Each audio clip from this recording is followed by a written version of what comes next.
Welcome to the Tech Egg. Don't get scrambled. Enjoy the video. In this video, I will explain how to make Ladurée macarons.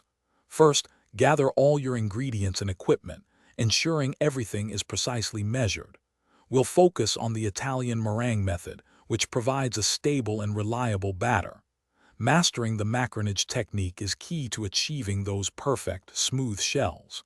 Finally, we'll cover piping consistent shells and allowing them to rest properly before baking. Creating the Italian meringue is a critical step. Begin by sifting your almond flour and powdered sugar together to remove any lumps. Next, prepare a sugar syrup, heating it precisely to 118 degrees Celsius. While the syrup cooks, whip your egg whites to soft peaks. Then, slowly and carefully drizzle the hot sugar syrup into the whipping egg whites, creating a glossy, stable meringue.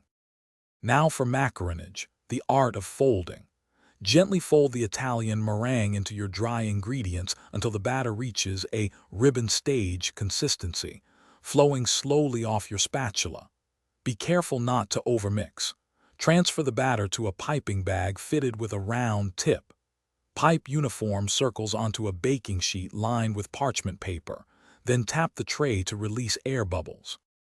After piping, let your macaron shells rest for 30 to 45 minutes until a dry skin forms on top. This is crucial for developing their signature feet. Bake them at a low temperature, around 150 degrees Celsius, for 12 to 15 minutes. Once baked, cool the shells completely on the tray before carefully removing them. Finally, fill your beautiful macarons with a delicious ganache or buttercream. Thanks for watching. Consider subscribing if I helped unscramble your problems.